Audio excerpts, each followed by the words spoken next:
नमस्कार, मैं हूं संजय शर्मा। आप देख रहे हैं 4 PM न्यूज नेटवर्क। आज के दौर में यदि आप पूरे हिंदुस्तान में कहीं भी चले जाएं, लोग या तो आपको मोदी भक्त मिलेंगे या मोदी जी के विरोध में बटे हुए मिल जाएंगे।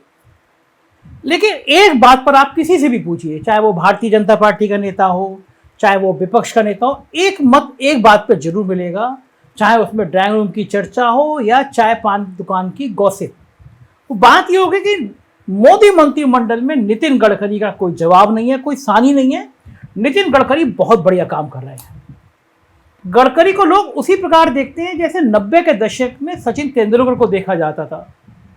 सब लोग कहते थे टीम ही खराब खेल रही है, चाहे पूरी टीम खराब खेल रही हो तो टीम की दुर्दशा है। बेचारा तेंदुलकर तो बढ़िया खेल ही रहा है, अकेला तेंदुलकर कितना जोर लगाएगा। मतलब मोदी सरकार का कोई मंत्री काम कर रहा हो या नहीं कर रहा हो, लेकिन नितिन गडकरी तो बेताशा बढ़िया काम कर रहे हैं। ये जन चर्चा लगातार बनी हुई थी।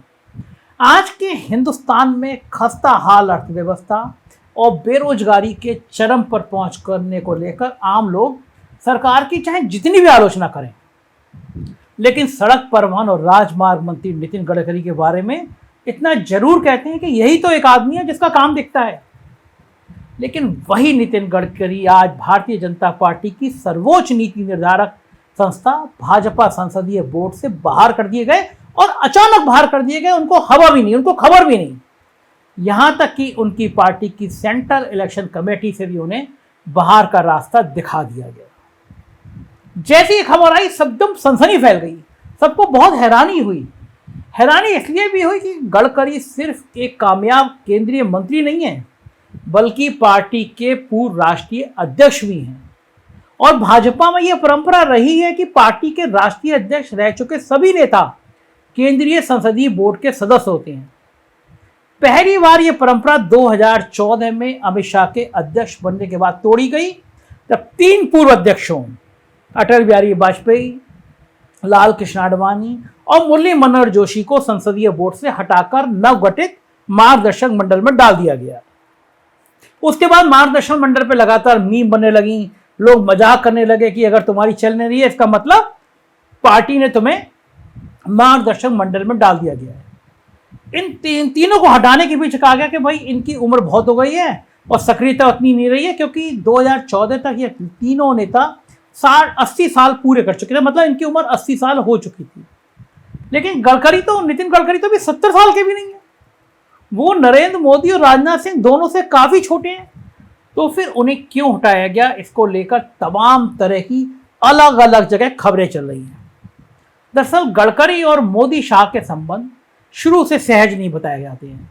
पूरे पॉलिटिकल सीन में है कि नितिन गडकरी की अमित शाह से, मोदी से थोड़ी थोड़ी कोड़वा रहती है। आपको मैं याद दिला दूं 2009 के लोकसभा चुनाव के बाद का माहौल। मैं 2009 की बात बताता हूं आपको। तब पार्टी को बहुत करारी हार मिली थी और आरएसएस ने पूरी दिल्ली की लॉबी को एक तरफ रख दिया था। उन्होंने कहा था भाई तुम्हारे बस का नहीं है, और संघ के हस्तक्षेप पे नागपुर से नितिन गडकरी को अध्यक्ष बनाकर दिल्ली भेजा गया था। यह माना गया था नितिन गडकरी संघ की सबसे बेहतरीन चॉइस है। बतौर अध्यक्ष शुरुआती दिनों में नितिन गडकरी के पास, चूंकि वो सांसद नहीं थे तो दिल्ली में घर तक नहीं था, और वो हैरान थे कि दिल्ली में मैं कहाँ आ गया, इतनी बड़ी पार्टी को संभालना है। तब वो सफदरजंग एन्क्लेव के एक गेस्ट हाउस में रहा करते थे। उसी दौर में एक न्यायिक आदेश से अमित शाह को गुजरात से बाहर करने का आदेश दिया गया था कि गुजरात में वो आएंगे नहीं। तब अमित शाह दिल्ली के गुजरात भवन में समय काट रहे थे, क्योंकि वो गुजरात जा नहीं सकते थे। उस दौर के प्रत्यक्षदर्शी बताते हैं कि अमित शाह उस गेस्ट हाउस के रिसेप्शन पर, जहां नितिन गडकरी रहते थे, 7-8 घंटे तक गडकरी का इंतजार करते थे, लेकिन गडकरी उनसे मिलते तक नहीं थे। यहां तक कि उस दौर में एक बार अमित शाह पटना गए, तब उप मुख्यमंत्री सुशील मोदी ने उनसे मिलने का टाइम नहीं दिया गया। आज सुशील मोदी को भी अमित शाह ने किनारे कर दिया है। जून 2010 में, ये पुराने दौर में आपको ले चलता हूं। जून 2010 में पटना में भारतीय जनता पार्टी की कार्यकारिणी की बैठक हुई थी। उस समय गडकरी ही पार्टी के राष्ट्रीय अध्यक्ष थे। उसी दौरान नीतीश कुमार ने शीर्ष भाजपा नेता को सीएम हाउस में डिनर पर आमंत्रित किया था। लेकिन नरेंद्र मोदी अचानक पटना पहुंचे थे। वो इतने खफा थे कि भाजपा नेताओं को डिनर का न्योता भेजे जाने के बावजूद उन्होंने डिनर कैंसिल कर दिया। वो नरेंद्र मोदी को पसंद ही नहीं करते थे। और ये पूरे मीडिया में हुआ कि भाई नीतीश कुमार ने नरेंद्र मोदी जी की बहुत अपमान किया, बहुत बेइज्जती की। लेकिन बताया जाता है कि पार्टी अध्यक्ष नितिन गडकरी ने पटना में होने के बावजूद इस घटना पर कोई विरोध नहीं जताया था और ये बात नरेंद्र मोदी जी को बहुत अच्छी तरह याद थी। मैं आपको फ्लैशबैक में ले चल रहा हूं। 2012 के यूपी विधानसभा चुनाव में नरेंद्र मोदी की इच्छा के विरुद्ध जाकर नितिन गडकरी ने संजय जोशी को यूपी भारतीय जनता पार्टी का प्रभारी बना दिया। नतीजा ये हुआ, नाराज मोदी जी यूपी में चुनाव प्रचार करने भी नहीं आए थे। यह अंदर अंदर कोड़बार दोनों में बहुत चल रही थी। 2012 के आखिर में जब नितिन गडकरी को भाजपा अध्यक्ष का दूसरा कार्यकाल मिलना तय हो गया था और उन्होंने नामांकन भी भर दिया था, तब उनके पूर्ति ग्रुप के कथित भ्रष्टाचार का मामला उठा दिया गया। मीडिया में खबरें लीक की गई और बताया जाता है गुजरात लॉबी के इशारे पर दिल्ली में बैठे एक भाजपा नेता, अब जो अब रहे नहीं इस दुनिया में, उनकी पहल पे ये काम हुआ था। मोदी जी की पहली सरकार में अमृतसर से हारने के बावजूद वो वित्त मंत्री बना दिए गए थे। याद होगा, चूंकि दुनिया में नहीं है तो मेरा नाम लेना ठीक नहीं है। उन्होंने इस करप्शन के खिलाफ शोर मचा रहे लोगों, अंजलि दमानिया, प्रशांत भूषण वगैरह को कागज उपलब्ध कराकर बवाल करा दिया ताकि गडकरी दोबारा अध्यक्ष नहीं बन सके और मोदी जी के दिल्ली आने का रास्ता साफ हो सके। इस बात की पुष्टि 2013 में नीतीश कुमार के बयान से भी होती है, जब उन्होंने कहा था कि नितिन गडकरी ने उन्हें आश्वासन दिया था कि नरेंद्र मोदी को पीएम कैंडिडेट नहीं बनाया जाएगा। इसके अलावा नितिन गडकरी के बारे में माना जाता है कि वे खर्च बचाने, पर्यावरण संरक्षण के लिए कुछ ऐसा काम करना चाहते थे जिससे मुकेश अंबानी के व्यापारिक हितों को सीधा नुकसान पहुंचता दिखता है। और इस सरकार में अगर आप अंबानी और अडानी के हितों के खिलाफ कुछ सोचेंगे भी तो बहुत बड़ा गुनाह करेंगे। लेकिन बड़ा सवाल यह है कि गडकरी को पार्टी की हायर डिसीजन मेकिंग बॉडी से अभी क्यों हटाया गया? क्या नितिन गडकरी को हटा के आरएसएस को संदेश दिया गया कि अब वो अपने दायरे में रहे? यह संदेश दिया गया संघ को कि अब उसकी उतनी नहीं चलने वाली है, मोदी ब्रांड संघ से बड़ा हो गया है?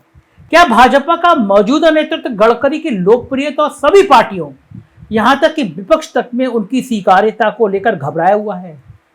क्या गडकरी के माध्यम से दिल्ली को चुनौती दे रहे योगी आदित्यनाथ को और उन समेत सभी लोगों को सचेत हो जाने का संदेश दिया गया है, जिसमें शिवराज सिंह चौहान भी शामिल हैं?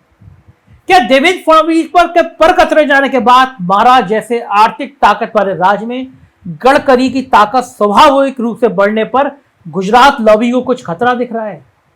इन सब सवालों का जवाब जानने के लिए निश्चित तौर पर लोग उत्सुक होंगे, लेकिन राजनीतिक दलों में ऐसे सवालों का दौर अब शायद बीत गया है।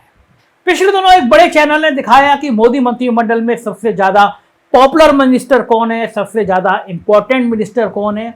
तो जाहिर है कि सबसे ज्यादा पॉपुलर, सबसे ज्यादा काम करने वाले मंत्री के रूप में अगर लोगों ने पसंद किया किसी को तो वो नितिन गडकरी हैं। और मोदी जी की जो राजनीति है, अमित शाह की जो राजनीति है, उसमें नंबर 2 और नंबर 3 की लड़ाई बहुत चरम तक है। और ये कोई बुरा भी नहीं है।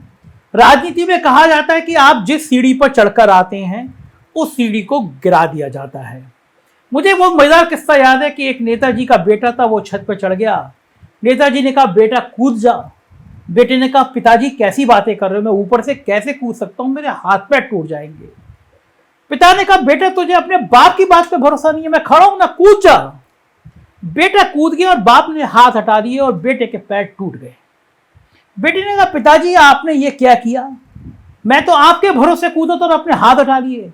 बोला बेटा जिंदगी की ये एक पहली सीख, अगर नेता बाप हो तो बाप की बात पे भी भरोसा मत करना, नेता की बात तो बहुत दूर की बात है। मतलब नेता बाप हो इसका मतलब वो सही नहीं बोलेगा। इस दौर के राजनेता ऐसे ही हो गए हैं। जिस व्यक्ति ने नरेंद्र मोदी का विकल्प बनने की कोशिश करी वो आज की तारीख में भारतीय जनता पार्टी में हाशिए पर है।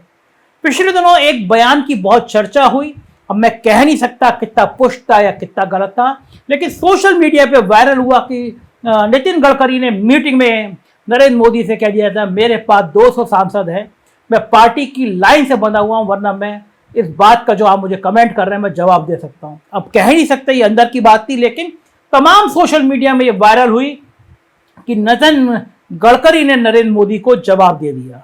जाहिर है ये ऐसा दौर है जब भारतीय जनता पार्टी का शीत युद्ध चर्चा का विषय बना हुआ है। जब भाजपा का शीर्ष नेतृत्व नेहरू पे आक्रमण करता है तो राजनाथ सिंह कहते हैं कि मैं नेहरू की आलोचना नहीं कर सकता। ये बात इसलिए भी इंपॉर्टेंट है कि 2024 के जो हालात बन रहे हैं वो बीजेपी के लिए बहुत कंफर्टेबल नहीं है। क्षेत्रीय नेता बहुत मुखर हो रहे हैं। आज शिवराज सिंह चौहान को ठिकाने लगाया गया, लेकिन योगी आदित्यनाथ का ग्राफ बढ़ रहा है। योगी आदित्यनाथ की देश भर ब्रांडिंग बढ़ रही है, वो हिंदू नेता के रूप में स्थापित हो रहे हैं। तो चिंता की बात यह है कि अमित शाह से ज्यादा नंबर क्या योगी आदित्यनाथ के हो रहे हैं, और यदि हो रहे हैं तो क्या योगी आदित्यनाथ को निपटाने की कोई नई रणनीति बनाई जाएगी। अगर ये क्षेत्रीय छत्र पार्टी के अंदर बढ़ते चले गए तो मोदी और शाह को चुनौती दी जाएगी, और शाह चुनौती देने वालों को स्वीकार करने को तैयार नहीं होते हैं। अमित शाह की जो राजनीति है उसके तमाम उदाहरण हैं कि अमित शाह का विकल्प जिसने बनने की कोशिश की वो ठिकाने लगा दिया गया। नितिन गडकरी को इस तरह हटाए जाने से पूरी राजनीतिक पार्टी, पूरी भारतीय जनता पार्टी में भूचाल की स्थिति है। लोग देख रहे हैं कि नितिन गडकरी का क्या स्टेप होगा, क्या करेंगे। ऑपरेशन लोटस जब महाराष्ट्र में चलाया गया तब भी नितिन गडकरी को नहीं बताया गया, नितिन गडकरी को भरोसे में नहीं लिया गया। तो आखिर बड़ा सवाल यही है कि क्या प्रधानमंत्री नरेंद्र मोदी नितिन गडकरी से डरते हैं, या फिर नितिन गडकरी को कोई रणनीति के तहत ठिकाने लगाने की प्लानिंग करते हैं। ऐसी तमाम बातों की जवाब अगर आपको कहीं मिलेंगे तो वो 4 PM है। देखते रहिए 4 PM। अपने दोस्तों से कहिएगा सब्सक्राइब करें और अपनी बात जरूर कहें हमसे। शुक्रिया।